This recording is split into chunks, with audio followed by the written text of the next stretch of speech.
बिस्मिल्लाहिर्रहमानिर्रहीम। अस्सलाम वालेकुम नाज़रीन, मैं अहमद फ़वाद हूँ और आप मेरा यूट्यूब चैनल देख रहे हैं। अहम खबरों, तजज़िया और तबसरे के साथ आज के व्लॉग में आपकी खिदमत में हाजिर हुआ हूँ। सबसे बड़ी खबर और ब्रेकिंग न्यूज़ ये है कि इमरान खान हमें माफ़ कर दो। पाकिस्तान तहरीक इंसाफ के अहम रहनुमा जो छोड़ चुके थे, इमरान खान साहब से माफ़ी। ज़मान पार्क में अहम मुलाकात और पाकिस्तान तहरीक इंसाफ में वापसी के लिए मिन्नत तरले इस वक्त शुरू किए जा चुके हैं। ये लोग कौन हैं, इमरान खान साहब से क्या मुलाकात हुई है, कुछ इस हवाले से तफसीलात आपके साथ में शेयर करूँगा। GHQ में बड़ी एक अहम बैठक हुई है 20 से ज़ायद जर्नलों की, और इस बैठक के बाद एक बड़ा ऐलान सामने आया है, एक बड़ा पैगाम सामने आया है और दो टोक पैगाम सामने आया है। इस पर भी कुछ अहम तफसीलात हैं, एक्सक्लूसिव तफसीलात हैं, अंदरूनी कहानी है, वो भी आपके सामने मैं रखूँगा।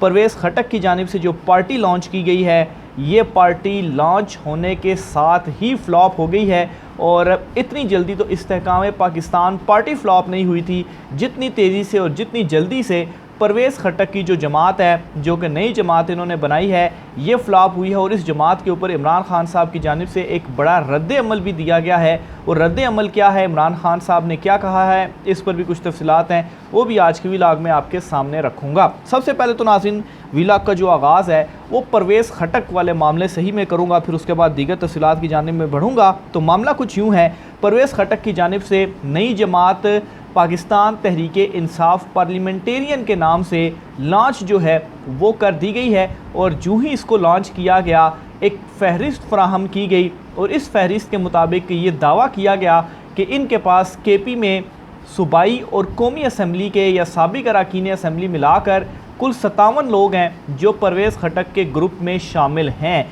लेकिन बड़े इंटरेस्टिंग कुछ जो फैक्ट्स हैं वो मैं आपके सामने रखूँगा। एक तो ये है कि जो ही ये 57 अफराद की फ़हरिस्त सामने आई तो फ़ौरन से ही बहुत सारे जो रहनुमा थे जो कि इस फ़हरिस्त में जिनका नाम मौजूद था, उन्होंने तरदीद शुरू कर दी कि हम जो है वो परवेज़ खटक की इस नई जमात में शामिल नहीं है। उनका नाम यूं ही फ़हरिस्त में डाल दिया गया। यहाँ तक कि कल जिस शादी हाल में परवेज़ खटक की जानिब से नई जमात की अनाउंसमेंट की गई, इस शादी हाल में भी राउंड अबाउट जो इस वक्त तफसीलात सामने आ रही हैं, कोई 20 के करीब लोग होंगे जो कि मौजूद थे, बल्कि 20 से कम लोग मौजूद होंगे। और इनमें भी जो इलेक्टेबल्स थे वो 20 के 20 इलेक्टेबल्स नहीं थे। उन इलेक्टेबल्स की तादाद भी कोई 6-7 होगी। बाकी सारे तो यूं ही जो है, जो छोटे मोटे कारकुन होते हैं किसी जमात में, वो हैं। बाकी सिर्फ़ और सिर्फ 6-7 लोग जो हैं वो इलेक्टेबल्स थे। और इन इलेक्टेबल्स में से भी जो 3 नाम सामने आए हैं, ये 3 नाम वो हैं जिनमें से 2 नामों का तो ये कन्फर्म है कि इनको गिरफ़्तार किया गया था, इनका रिमांड था, और इसके बावजूद, गिरफ़्तारी के बावजूद ये उस शादी हाल में मौजूद थे। क्योंकि जब इनको गिरफ़्तार किया गया था तो PTI की जानिब से ही इनकी जो है वो एक तस्वीर शेयर की गई थी और दावा किया गया था कि ये 2 इनके साबिक MPAs हैं जिन्हें गिरफ़्तार कर लिया गया है। और नेक्स्ट डे जब परवेज़ खटक साहब ने पार्टी का ऐलान किया तो वो 2 जो थे वो भी वहाँ पर मौजूद थे। वो 2 कौन थे? एक तो जो है उनमें मलिक वाजिद थे और दूसरे थे अरबाब वसीम। इन दोनों को गिरफ़्तार किया गया था और ये जेल में थे, लेकिन हैरानकुन तौर पर ना कोई इनकी ज़मानत हुई, ना ही इनको कोई रिहाई मिली। लेकिन उसके बावजूद भी ये उस शादी हाल में मौजूद थे और परवेज़ खटक के साथ मौजूद थे। तो 2 तो ये हो गए। और एक और जो नाम आ रहा है सामने, वो शाह फैसल का नाम लिया जा रहा है। और इनके हवाले से भी ये बताया जा रहा है कि सुबह इनको गिरफ़्तार किया गया था और शाम को जब परवेज़ खटक ने पार्टी का ऐलान किया तो उस वक्त ये उस हाल के अंदर मौजूद थे। तो इससे आप समझ सकते हैं कि किस तरह से या किस अंदाज़ में परवेज़ खटक की भी ये जो जमात है या जो लोग उनसे कुछ अलहदा हुए हैं वो किस तरह से अलहदा करवाए गए। तो 12 6-7 इलेक्टेबल्स थे, बाकी जो है वो यूं ही थे। तो ये जो 57 का दावा था, ये अपनी मौत आप ही मरा। ना सिर्फ ये हुआ है, बल्कि जिन लोगों ने तरदीद की है उनमें भी कोई 10 से ज़ायद नाम सामने आ चुके हैं। कुछ नाम मैं आपके सामने भी रख देता हूँ ताकि इस हवाले से भी मज़ीद क्लैरिफिकेशन हो जाए कि किस किस ने जो है वो इसमें नाम शामिल था, लेकिन उन्होंने ख़ुद ही तरदीद कर दी। तो राय साकिब खरल साहब इन्होंने एक ट्वीट भी किया और ये सारे नाम इन्होंने जो है वो इकट्ठे किए हैं। इस पर लिखते हैं जी कि अब तक 7 लोग तरदीद कर चुके हैं। और चूँकि काफ़ी टाइम पहले उन्होंने शुरू में ही ट्वीट कर दी थी, उसके बाद भी मज़ीद बहुत सारे जो नाम हैं वो सामने आए हैं, कर चुके हैं इस खबर की कि वो परवेज़ खटक की बनाई जमात PTI पार्लियामेंटेरियन का हिस्सा बन चुके, तहरीक इंसाफ छोड़कर। अच्छा, एक तो इनमें नवाबजादा फरीद हैं, ये साबिक MPA मानसेरा हैं। फिर इसके अलावा जी वज़ीर ज़ादा हैं। फिर इसके अलावा अदरीस खटक हैं। फिर इसके अलावा आज़म ख़ान हैं। फिर साथ ही ताज मोहम्मद ख़ान हैं। और फिर इसके अलावा इफ्तिखार मशवानी हैं। फिर इसके अलावा मुसव्वर ख़ान हैं। और साथ ही इनमें एक नाम जो है वो इमरान खटक का भी है, एक और नाम, और ये परवेज़ खटक के दामाद हैं। तो ये वो नाम है जो कि परवेज़ खटक ने जब पार्टी अनाउंस की, उन्होंने 57 लोगों का कहा, तो ये ऑलरेडी तरदीद कर चुके हैं। यानी कि ये यूं ही उन्होंने कोई जो फहरिस्त थी वो बना ली और सिर्फ कुछ जिनको ज़ोर ज़बरदस्ती से लाया जा सका वो वहाँ पर मौजूद थे, हालांकि वो तो गिरफ़्तार थे, जेल में थे, वो अचानक से यहाँ पर कैसे आ गए, ये एक बड़ा सवालिया निशान है। फिर इसके अलावा ना सिर्फ ये बल्कि एक फोतशुदा रुकन असम्बली जो थे वो भी पाकिस्तान तहरीक इंसाफ पार्लियामेंटेरियन जो कि परवेज़ खटक ने जमात बनाई है, वो भी, उनका भी जो नाम था वो उस फहरिस्त के अंदर शामिल था। तो इस तरह से ये जो जमात है वो बनी है। तो आप समझ सकते हैं कि इसका जो मुस्तकबिल है वो क्या होगा। और इमरान ख़ान से भी जब उनकी पेशी थी अदालत में तो उस दौरान उनसे पूछा गया कि खटक साहब ने भी इस तरह की जो जमात है वो बना ली है, तो आप इसके ऊपर क्या कहेंगे। तो उन्होंने कहा जी कि मैं परवेज़ खटक को गुड लक कहूँगा। गुड लक उन्होंने परवेज़ खटक साहब को कहा। और साथ ही साथ इस टाइम पर एक पोस्ट बहुत ज़्यादा वायरल हो रही है जिसमें पाकिस्तान तहरीक इंसाफ का जो झंडा है वो बना हुआ है और नीचे लिखा हुआ है कि नकालों से होशियार। तो वो बेसिकली इशारा था परवेज़ खटक की जानिब जिन्होंने पाकिस्तान तहरीक इंसाफ पार्लियामेंटेरियन के नाम से ही जो अपनी जमात है उसकी अनाउंसमेंट कर दी है।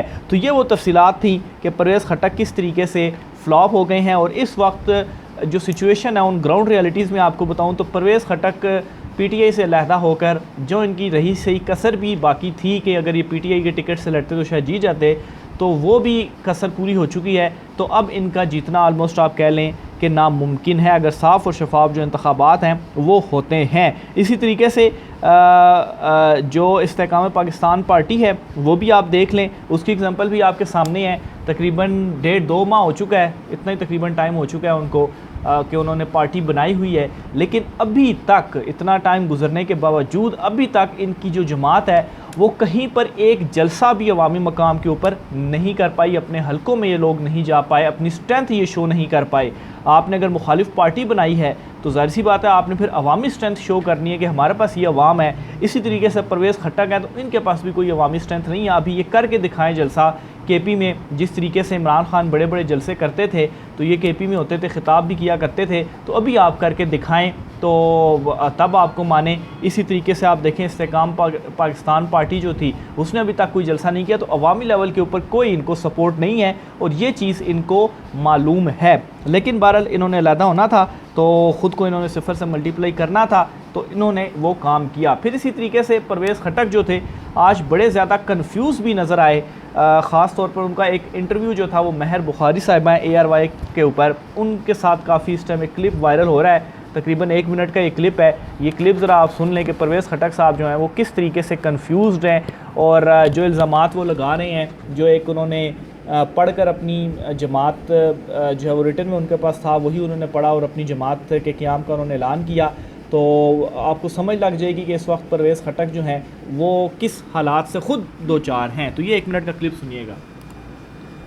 खटक साहब आज ये भी क्लियर कर दीजिए, क्या तहरीक इंसाफ के चेयरमैन खुद इस लेवल की तोड़ फोड़ जो हमने होती देखी, जो लाइनें क्रॉस होती देखी, वो इस हवाले से आगाह थे? क्या ये सोचा समझा मंसूबा था? देखिए मुझे तो नहीं पता, हमें तो कोई बात नहीं बताई। मुझे तो आखिरी दिन तक भी नहीं, हमें सीनियर्स को पता था कि ये लोग आएंगे और सब आर्मी के तनसीबात का तय करेंगे। बिल्कुल हमें अंधेरे में रखा। यही तो मुझे अफसोस है। मैं बीच में सोचता था कि भाई हमें क्यों नहीं पता था, उसकी कोई और टीम होगी या कुछ और होगा, मुझे उसका नहीं पता। लेकिन हमें इसके जो किसी सीनियर से भी पूछ लें, किसी से भी।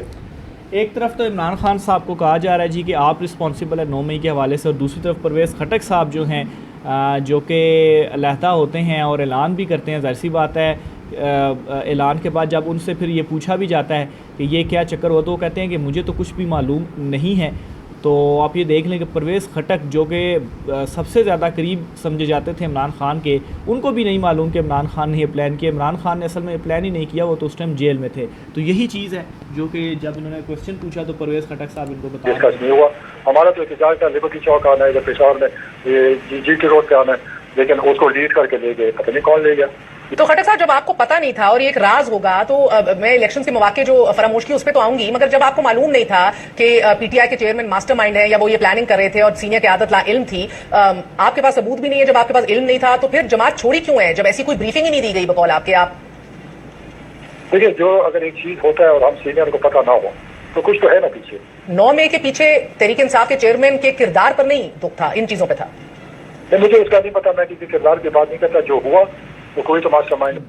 बस मुझे नहीं पता, और जो है वो मैं जो है वो इसकी मजम्मत करता हूँ। तो यही घुमा फिरा कर जो है वो क्वेश्चन को इधर उधर करने की ये कोशिश कर रहे हैं। तो अगर आप ज़िम्मेदार समझते हैं, या अगर आप ये कहते हैं जी कि मुझे मालूम ही नहीं है, तो अगर आपको मालूम नहीं है तो फिर आपने जो पार्टी है वो किस बुनियाद के ऊपर छोड़ी है। तो बहरहाल ये परवेज़ खटक साहब जो हैं, इनका जो किरदार है वो भी सामने खुलकर आ चुका है। दूसरी तरफ शाहिद खाकान अब्बासी के हवाले से भी एक बड़ी खबर आपके साथ में शेयर करता चलूँ।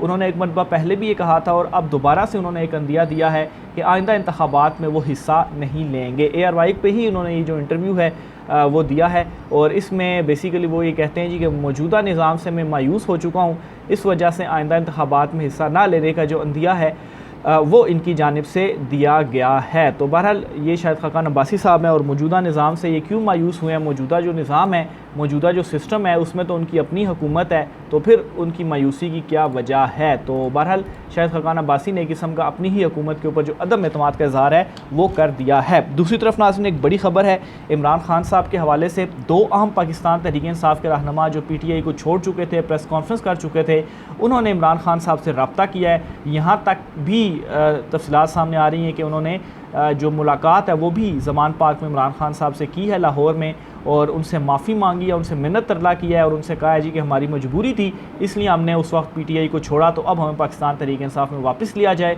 और इन 2 नामों में एक तो फवाद चौधरी साहब का नाम है, और दूसरे नंबर पर मुसर्रत जमशेद चीमा जो हैं, इन दोनों इनका नाम है। ये दोनों इमरान खान साहब से इन्होंने माफ़ी मांगी है, मिन्नत तरला इस वक्त कर रहे हैं कि खान साहब मेहरबानी करें, हमारे मजबूरियाँ थी तो हमें जो है वो आप PTI में वापस ले लें। जवाब में इमरान खान साहब ने इनको ये कहा है कि अगर आपकी कोई मजबूरी थी तो आप मुझे बताते, मेरे से डिस्कस करते, और फिर उसके बाद कोई अगर स्टेप लेते तो एटलीस्ट मुझे लूप में होता, मुझे मालूम होता, तो मैं फिर आपको इजाज़त भी देता कि ठीक है आप PTI को जो है वो छोड़ दें, लेकिन आपने ऐसा नहीं किया। तो बहरहाल खान साहब ने उनको ये कहा है कि ये तो फिर अब आगे चल कर देखा जाएगा कि क्या होता है क्या नहीं होता। इसी तरह से बहुत सारे और भी लोग हैं पाकिस्तान तहरीक इंसाफ के जो कि राब्ते कर रहे हैं और वापसी के लिए वो चाहते हैं कि वो पाकिस्तान तहरीक इंसाफ में वापस आ जाएं। लेकिन जैसे कि मैंने कहा कि इंडिविजुअल लेवल के ऊपर इमरान खान साहब तमाम को देखेंगे और उसके बाद कोई डिसीजन किया जाएगा कि किसे पाकिस्तान तहरीक इंसाफ में वापस लेना है। लेकिन ये डिसीजन जब हुकूमत ख़त्म हो जाएगी, मुद्दत ख़त्म हो जाएगी, निगरान सेटअप होगा, और उसके बाद इलेक्शन जब करीब आ जाएंगे, जब इमरान खान साहब ने एक हतमी फहरिस्त जारी करनी होगी टिकट्स की, तो उसमें ये डिसाइड किया जाएगा कि किसको उन्होंने वापस लिया और किसको उन्होंने टिकट जो है वो जारी करने हैं। साथ ही साथ नाज़रीन एक और आपको ख़बर देता चलूँ, और ये ख़बर है GHQ से, और ख़बर ये है कि आर्मी चीफ़ की ज़ेर सदारत 258th जो कोर कमांडर कॉन्फ्रेंस है उसका इनकाद हुआ है, और बड़ी अहम कोर कमांडर कॉन्फ्रेंस जो है वो हुई है। इस कॉन्फ्रेंस का जो एलामिया है वो मैं आपके सामने रखता हूँ कि इसमें क्या क्या जो अहम फ़ैसले हैं वो किए गए हैं। एक तो ये फ़ैसला किया गया है जी कि फ़ोरम को माशी बहाली के मनसूबे सरमायाकारी सहूलत कौंसल के दायरा कार से आगाह किया गया। ज़राअत, IT, मादनियात, दिफाई पैदावारी शोबों में तरक्की के लिए फ़ौज की काविशों पर ब्रीफिंग दी गई। शुरा का हुकूमत की माशत बहाली के लिए हिकमत अमली को हर मुमकिन मुआवनत फ़राहम करने के अज़्म का इजहार किया गया।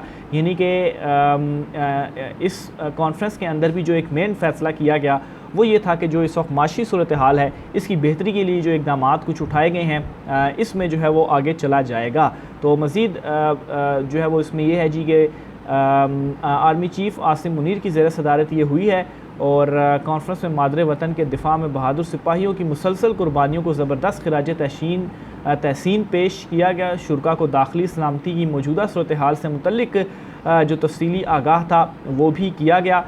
साथ ही साथ इस कॉन्फ्रेंस में फ़ौज की ऑपरेशनल तैयारियों और तरबियती पहलुओं पर भी गौर किया गया। इसके अलावा कालादम TTP और दीगर दहशतगर्द तंजीमों के हमसाया मुल्क में ठिकाने हैं।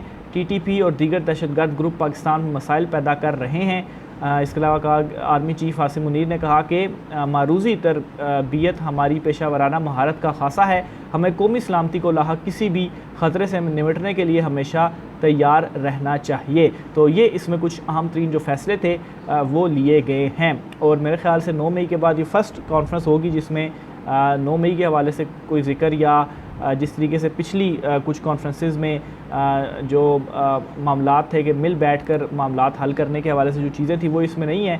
तो गालिबा इसी वजह से नहीं है कि हुकूमत जो है वो टर्म पूरी करके जा रही है और फिर उसके बाद जो इलेक्शंस हैं वो ऑन कार्ड हैं। तो ये नाज़रीन आज की अहम तरीन डिटेल्स थी। राय का ज़ाहिर कमेंट बॉक्स में कीजिएगा, मैं देख लूँ और कुछ तो रह तो नहीं गया। तो बहरहाल ये अहम तरीन तफसीलात थी। मुझे इजाज़त दीजिए, अल्लाह हाफ़िज़।